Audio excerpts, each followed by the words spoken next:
Chapter 1. Not just a bubblegum girl. A vampire goes through 4 phases in its development. One of you two must be able to tell me about them, Detective Marshall said gruffly. He looked from Dudley to me, like he was expecting us to raise our hands. Neither one of us moved. Why should we? This wasn't bloody school. We were sitting on mismatched chairs in his cramped office, which smelled of tobacco and old French fries. A pile of paper was on the verge of sliding onto the floor from the top of Marshall's filing cabinet, and I suspected a wad of gum ground into the carpet was stuck to my shoe. Marshall just enjoyed talking like this. A former police chief in some distant city before he'd resigned and moved here to lay down the law about vampires, which would have worked, except here, the chief of police, Pierce Wagner, was a closet bloodsucker.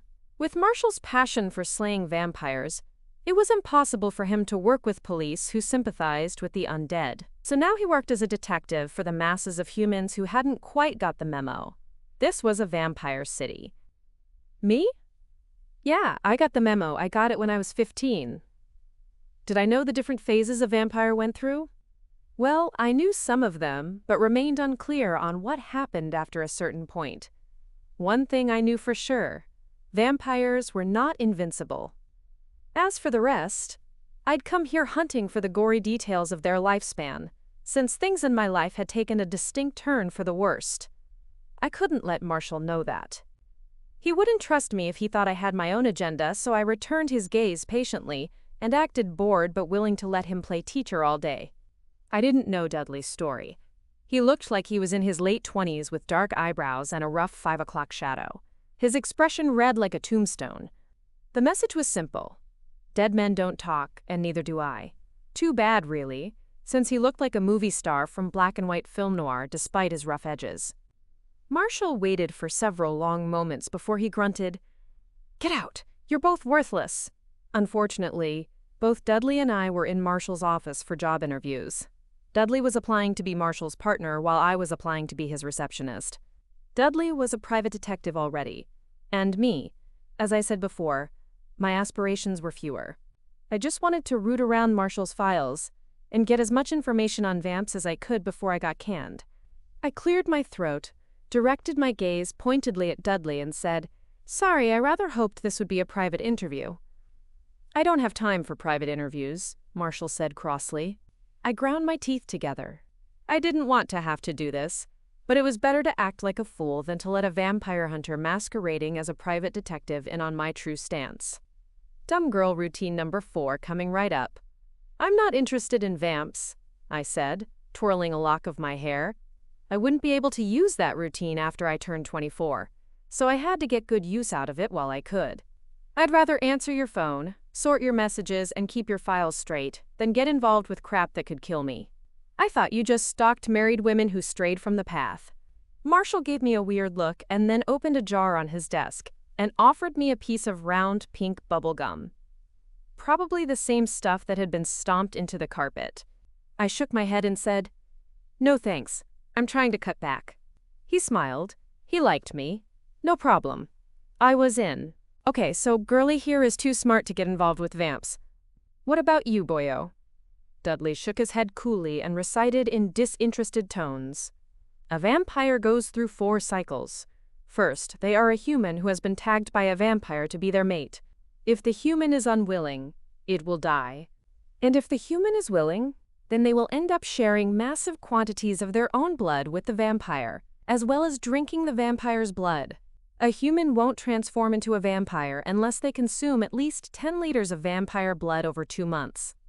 During this time, both parties experience a drug-like euphoria, where they believe that they can't possibly live without the other. Even ancient vampires can fall into this hole. Many of them can't bear to kill their lover, even though they know what will inevitably happen next. Once this first phase is complete, the human is a new vampire, and even if it is unreasonable, both the new vampire and the old one are filled with suspicion and anger toward each other.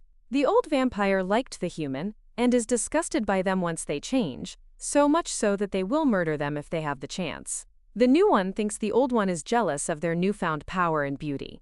I'm sure there are plenty of different emotions experienced, but in the end, one of them will kill the other. I've never heard of a case where one of them didn't die. Then there's the third phase, where the vampire who survived is not a nuisance to anybody. They don't kill in the third phase. All of this, I knew. It was beyond this that I hit unfamiliar territory. What happened in the fourth P? Dudley looked indifferent, but he continued. In the final stage, they want to mate.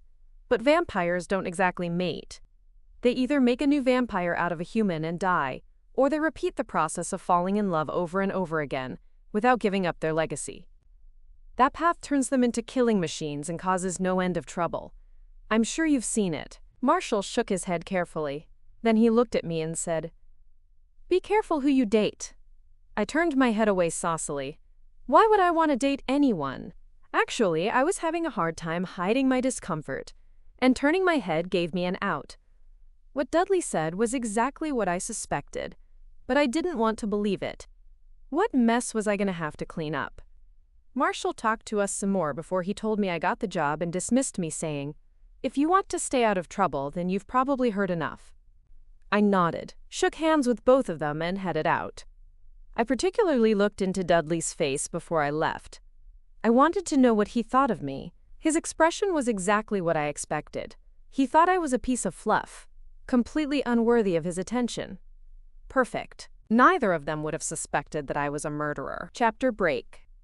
After hearing Dudley's speech, my story probably won't seem outrageous. Maybe it'll make perfect sense. I'm not really a murderer. They don't call it murder when the victim is a confirmed vampire. They call it ending a legacy. You have to have a license to do it, and back when I was 15, I didn't have one. It's a huge secret that I have one now, even though I haven't killed any vampires since I got it.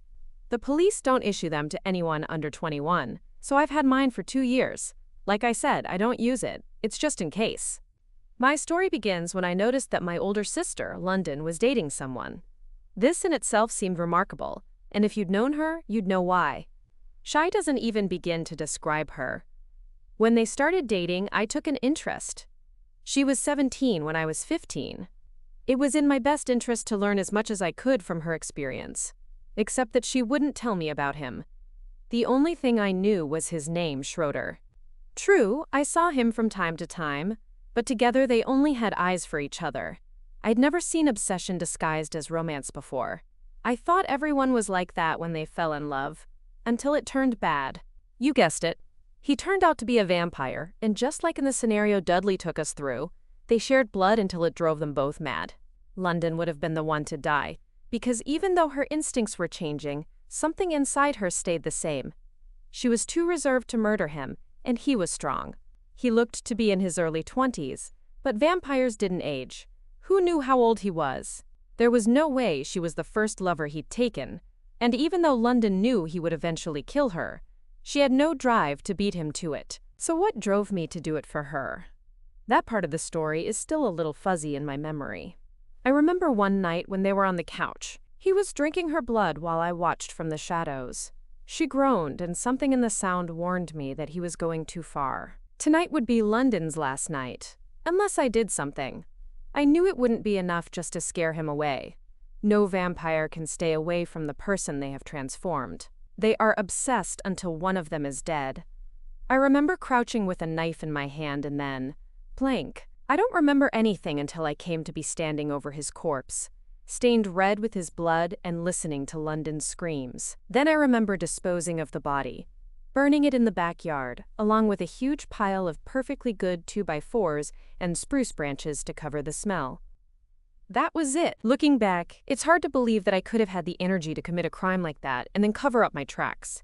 However, to this day, no one has questioned me about it. Sometimes I wonder what kind of vampire Schroeder was, not to have anyone know where he went or care once he was gone. Even if the local police didn't care what happened to one useless vampire, one would think that he would have somebody. Instead, no one came looking. And in the weeks and months and years that followed my crime, not a single soul has asked me about him. Every year since London became a vampire, she has become more and more withdrawn. Is she angry at me for what I did to her lover? If she is, she has never said so. Most of her thoughts are a mystery. She doesn't talk, and most days, it seems like she doesn't move. Sunlight hurts her eyes, and she says the night reminds her of her mistakes. She stays home. She does craft projects and sells them online never leaving the flat. We live in an apartment in the city and keep it a secret from our parents that she's been dead for the past 8 years. In an area as corrupt as this, it's easier to keep secret than you'd think. The only thing that happens is that my mother comments on our appearances when we come home for the holidays. "London, you look like an angel," my mother says wistfully as she gazes dreamily at her oldest daughter. Then she looks at me tragically and says, "Sweeper, have you been using that under-eye concealer I bought you?" "No," I answer, even though I exhausted that tube and started on a fresh one. I don't mind getting old. Old feels clean. I wasn't looking for a job related to vampires until London broke from her routine by going out at night. After spending almost a decade inside, she started sneaking out of the apartment, down the fire escape to prowl nightclubs. I followed her almost every night for a week before I realized what was happening. I didn't like to admit it, but Dudley confirmed the truth. She was looking for a mate. And I was wondering how to dispose of another corpse, because I wouldn't let London's mate murder her, and he surely would if I don't stop him. So I applied for the job working for Marshall. How did he get rid of dead vampires?